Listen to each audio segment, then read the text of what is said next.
O tema hoje é psicanálise, linguagem, sexualidade e pulsão. Vamos falar sobre essas palavras que são importantes para os psicanalistas e entender um pouco da história de quem começou tudo isso, Freud. Tá na hora de viver ciência.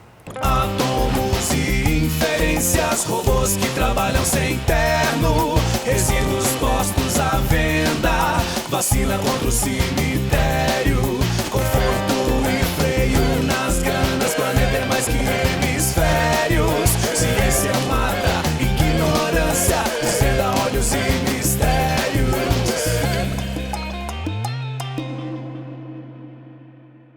Vamos começar esse episódio sobre psicanálise falando da sexualidade de mulheres idosas.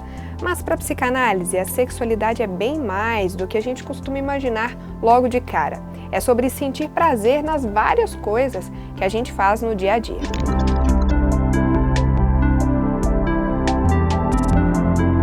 Então, para a gente começar a entender essa história, é importante, né, Rainara, começar explicando que sexualidade para a psicanálise é muito amplo, né? Como é que é essa história?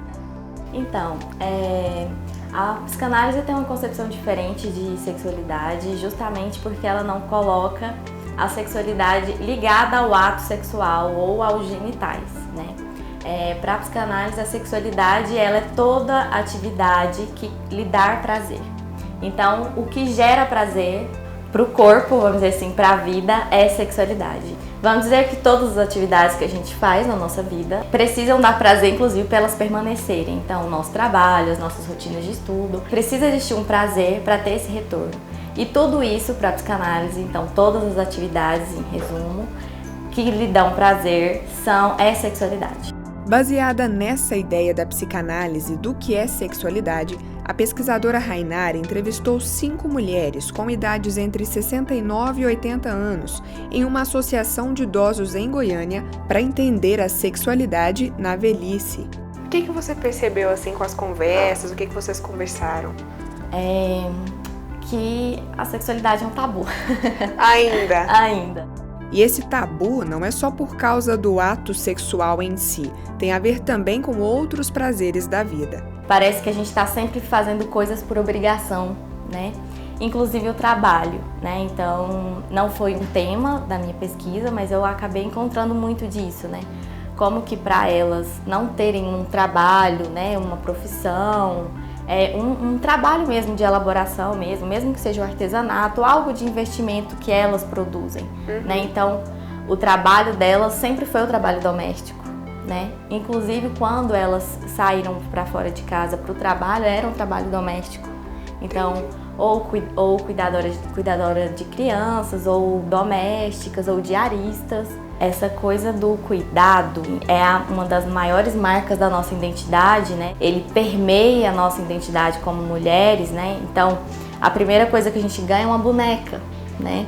Então, de como a gente cresceu e foi criada para cuidar. Essa coisa do cuidado é muito marcante durante a nossa formação identitária e ela continua sendo uma coisa muito importante para as mulheres na velhice, né? Que dá prazer para elas. Dá prazer em determinadas situações e não em outras. Elas viam uma velhice como um momento de liberdade, de concretização de planos, porque o casamento e a criação dos filhos foi o grande projeto de vida delas, na qual elas nem pediram para entrar, né? Mas era meio que uma obrigação. Você é mulher, tem que ser mãe, tem que casar. Tá pronto o roteiro ali. Exatamente, né? O roteiro é um roteiro social muito específico, né? Então, automaticamente, quando eu não tenho mais filhos para criar e não tenho marido, porque elas eram viúvas, elas poderiam focar nelas, né? Inclusive, o cuidado com os netos é muito mais assim, esse cuidado prazeroso, não é o cuidado de, preocupado, sabe? Do que eles vão ser, não é aquele de fazer um bolo, um cafezinho, de fazer um lanche. Elas estudavam, elas fazem EJA à tarde. E aí elas tinham que, umas estavam na 2ª série, outras na 4ª série. E elas, eu preciso ir embora às 5h30 porque eu preciso pegar meu neto na escola, né? E aí elas não têm a responsabilidade, né? Mas meio que por elas serem mulheres e serem avós e ter tempo mais disponível, elas se colocavam nesse lugar, né? O que provavelmente, se fosse o avô, ele não teria esse, nossa, eu tenho que sair, terminar o meu compromisso mais cedo para buscar o meu neto na escola, né? Justamente porque tem essas diferenças, né? É claro que a gente não pode generalizar, porque tem os casos específicos onde essas diferenças não são tão gigantes, né? Mas principalmente para a geração delas, essas marcas eram muito grandes mesmo. Pintar os cabelos para esconder os fios brancos, usar produtos estéticos para evitar as rugas. Geralmente tentamos combater as marcas do tempo, dizer não à velhice. Essa ideia também interfere na sexualidade das idosas. O que eu posso fazer para mascarar a velhice como se ela fosse um problema a ser combatido? Porque ela é um problema social a ser combatido socialmente, né? Então a gente tem poucas políticas de afirmação e muitas políticas de correção, então muito mais para corrigir. Então, vamos mudar a idade da previdência social. Então a gente retarda essa entrada, essa saída do mercado de trabalho, então a gente gasta menos, né? E muito pouco investimento, né? Pra gente ter noção, o Estatuto do Idoso é de 2003, então é muito recente mesmo. As políticas afirmativas, elas são muito poucas. A gente precisa combater esse corpo velho, porque o corpo velho é um corpo ruim, é um corpo indesejável. É assim, né? Que é visto ainda. Sim. O processo da velhice é um processo extremamente subjetivo. A gente costuma olhar só as marcas no corpo, né? Do que é visível, né? E a velhice, ele é um processo de luto, né? Assim como é na adolescência, é um processo de perca de muitos lugares, né?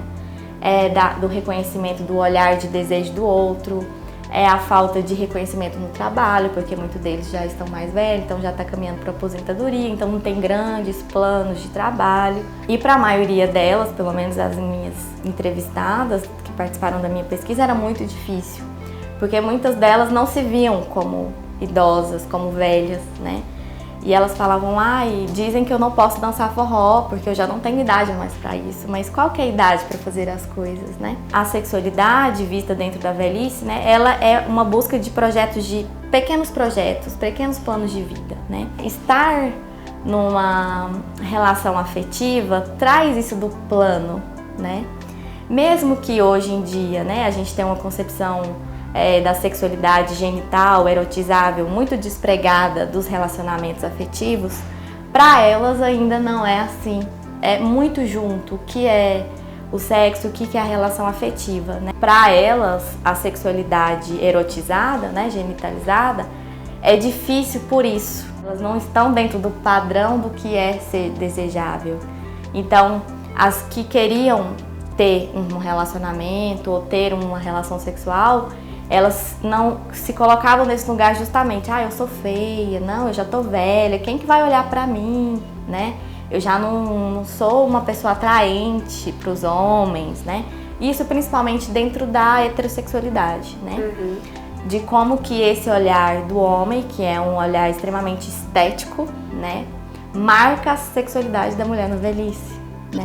No próximo bloco a gente fala de pulsão, uma palavra, um conceito muito importante para a psicanálise. A gente já volta.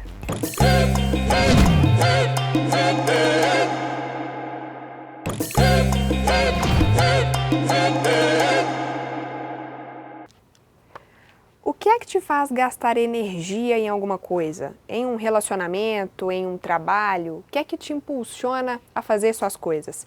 Na psicanálise, o nome disso é pulsão e é dela que a gente fala agora. A psicanálise é uma área do saber que nasceu da prática clínica, nasceu com Sigmund Freud, do interesse dele de desvendar um fenômeno que acontecia, né, com as mulheres em Viena, né, no final do século XIX, no qual a medicina não tinha uma explicação, né? Elas sofriam de patologias do corpo, né? Elas tinham vários sintomas no corpo que não eram explicados pela medicina. Nesse processo de investigação, ele construiu a psicanálise, que é um outro olhar, né? Um saber que permite um olhar para o sujeito na sua dimensão psíquica. A partir disso, então, ele construiu conceitos, né, que nos ajudam a compreender esse sujeito do ponto de vista psíquico, como inconsciente, pré-consciente, consciência, depois mais à frente ego, superego. É daí então que vem a expressão Freud explica? Isso, porque Freud, ao teorizar, né, sobre o sujeito e esse sujeito do inconsciente, ele demonstrou que há determinismos psíquicos que não passam pela consciência, pela cognição.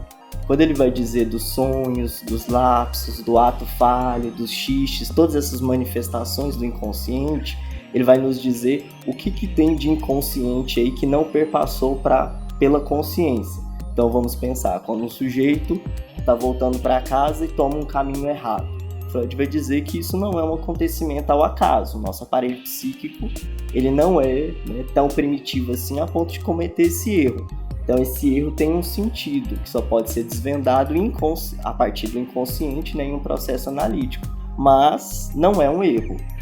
O sujeito cometeu, né, esse equívoco ao retornar para casa e pegar um caminho diferente, porque supostamente ele está atendendo a um determinismo, ou seja, uma ordem que advém do inconsciente. Ou mesmo quando a gente diz uma palavra no lugar de outra. Então, por isso que tem essa frase que é comum, né, no cotidiano até, e foi incorporada pelo senso comum, né? Freud explica, ou seja, Freud daria conta de dizer por que esses equívocos do cotidiano e do dia a dia acontecem. Na psicanálise existe um conceito, uma palavra importante, pulsão. Foi sobre ela que o pesquisador Henrique estudou. Na obra freudiana, a gente vai ter, então, o conceito de pulsão, que é um conceito utilizado por Freud para explicar como o sujeito se constitui e como ele está na vida, ou seja, direcionado para essas várias atividades que geralmente um sujeito assume na sua vida.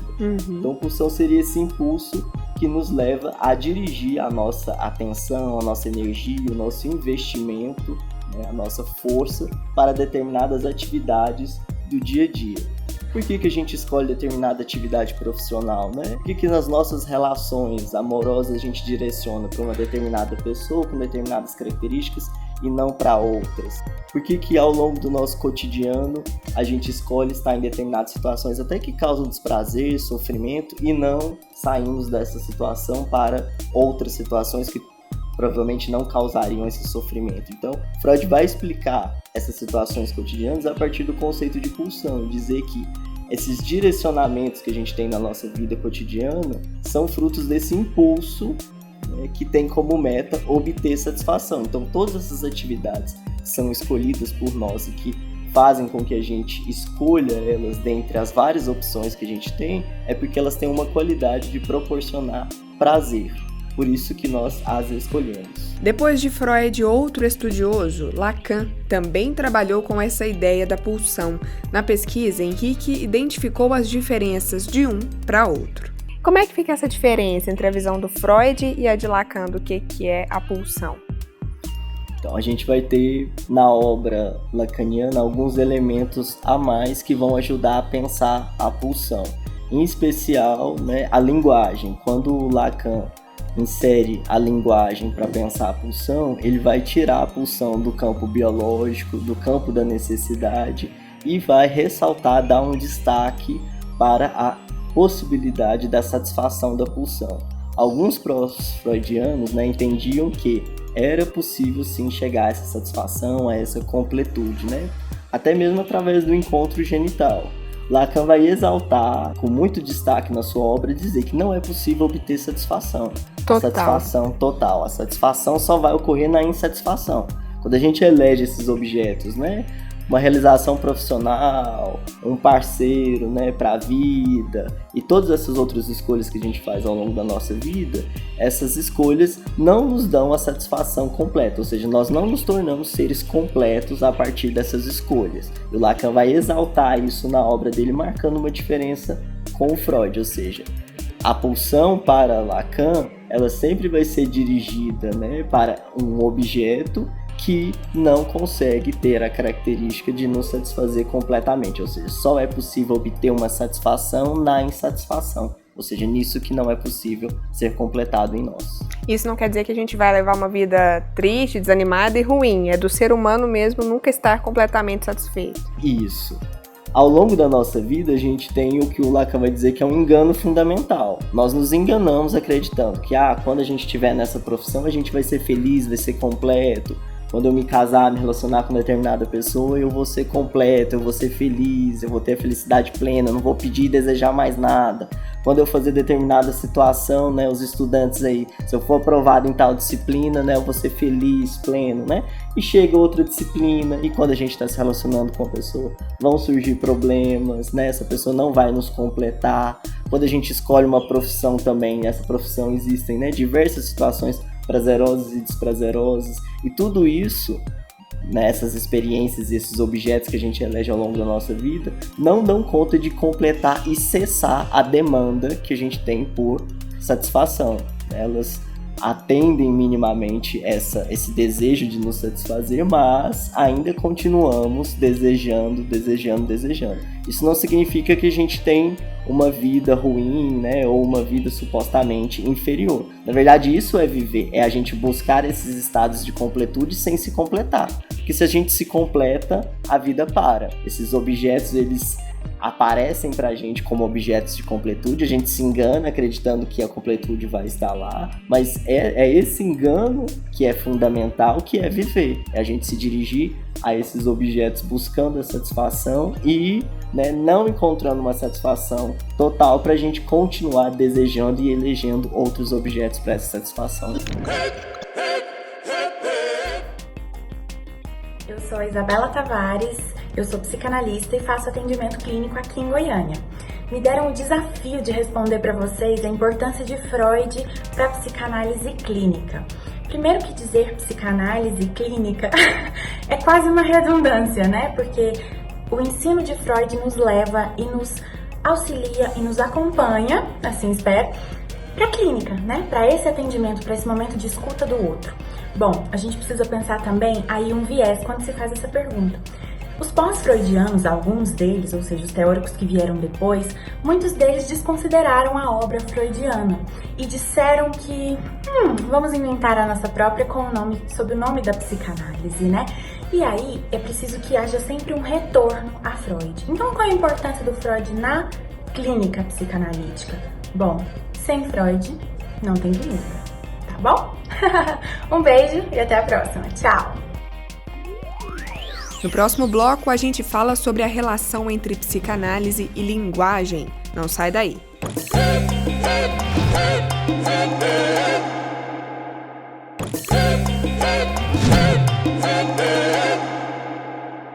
Na psicanálise, à medida que a pessoa vai falando, vai descobrindo mais sobre ela mesma. Então, a linguagem é essencial. Só que essa parceria é uma via de mão dupla, porque a psicanálise também pode ajudar na hora de entender a linguagem.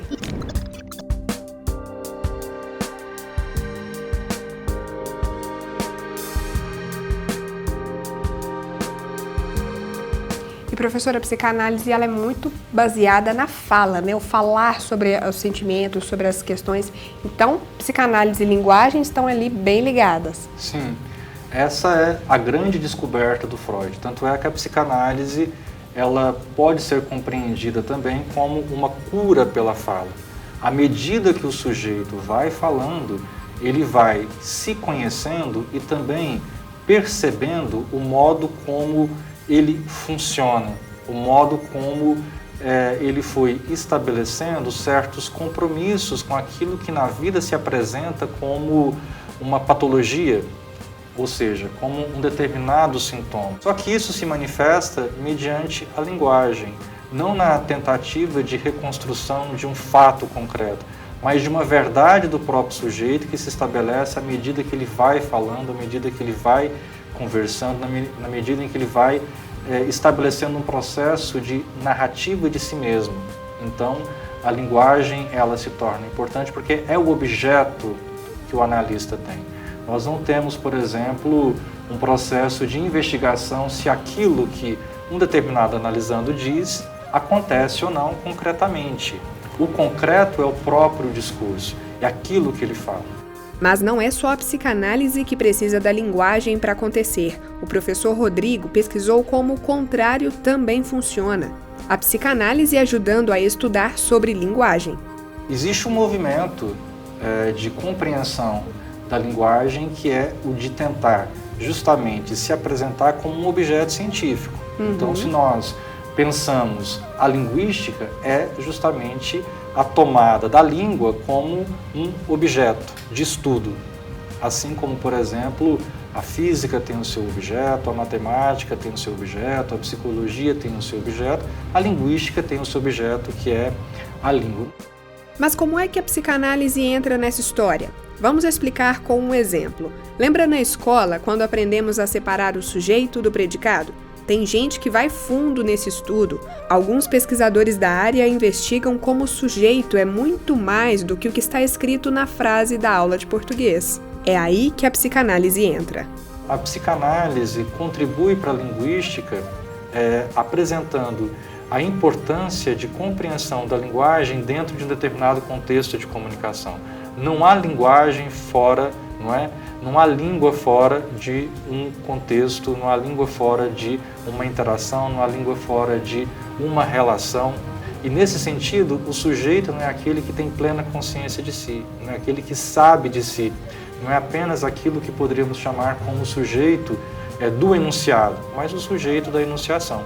Nesse sentido, poderíamos dizer que na própria linguística já havia um movimento de dar um novo significado à concepção que se tem de linguagem. Não é simplesmente uma análise de estruturas linguísticas, sujeito, predicado, não é apenas a frase. É aí que se apresenta a própria noção de discurso. Discurso é aquilo que vai além da frase. Então não é só o que se diz, também tem que se olhar o contexto histórico, quem é aquela pessoa, para compreender melhor o que está sendo dito. Sim, a compreensão do discurso não é apenas um eu gramatical, não é? Mas um eu que é também um eu do inconsciente, um eu da cultura, um eu da ideologia. Se nós estabelecemos uma relação com a psicanálise, por exemplo, e pensamos que não somos uma unidade, somos constituídos por diversos, outros, vamos dizer assim. Então, nesse sentido, o inconsciente é a linguagem de um outro, à medida que, por exemplo, eu vou me constituindo a partir das minhas experiências, a partir daquilo que eu aprendi com os meus pais, aquilo que eu aprendi com a minha cultura. É certo que aquilo que eu expresso traz essas marcas, e a questão é justamente de observar como que essas marcas elas se apresentam. Então, existe um sujeito, digamos, da consciência, mas existe também um sujeito do inconsciente, que é esse sujeito do desejo, para utilizar um termo muito importante na psicanálise freudiana, especialmente na psicanálise lacaniana. A questão é como é que esse outro sujeito se manifesta, por exemplo, na escrita, como é que esse outro sujeito se manifesta na fala. A interpretação dos sonhos de Freud apresenta justamente um modo como existe um outro sujeito, o sujeito do inconsciente, o sujeito do desejo, que se manifesta, justamente na experiência dos sonhos. Então, quando nós dormimos, aquilo que muitas vezes é negado durante o dia pode se manifestar em um determinado sonho. Da mesma forma também na linguagem, nós podemos observar isso na fala, Muitas vezes, mesmo não querendo, deixamos escapar alguma coisa. Então, talvez o modo como esse sujeito do inconsciente ele vai se explicitando, elucidando-se na fala, se apresentando na fala. Quem foi Freud? A gente perguntou para o Rafael, de 10 anos de idade. É hora do casulo de ideias.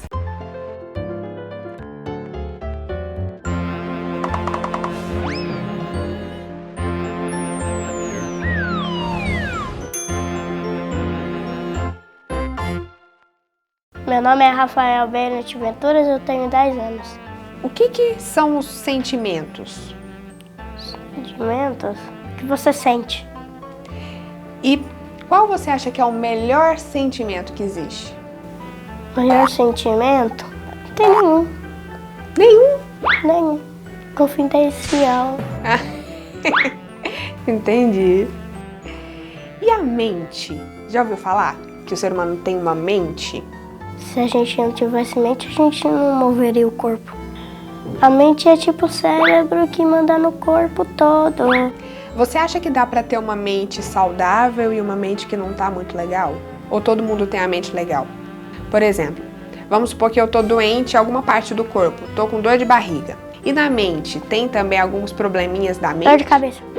Dor de cabeça, entendi. Enxaqueca. Inchaço. Você já ouviu falar de um cara que se chamava Freud? Nunca nem vi. Não? Já ouviu a expressão que o Freud explica? Nunca nem vi também. O que você imagina que foi esse cara? Sem saber quem ele é assim, se você fosse chutar. Psicólogo. Psicólogo? Por quê? Porque a gente tá falando de mente?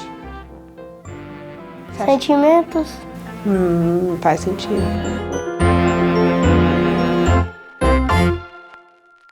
O episódio de hoje fica por aqui. Até o próximo Viver Ciência.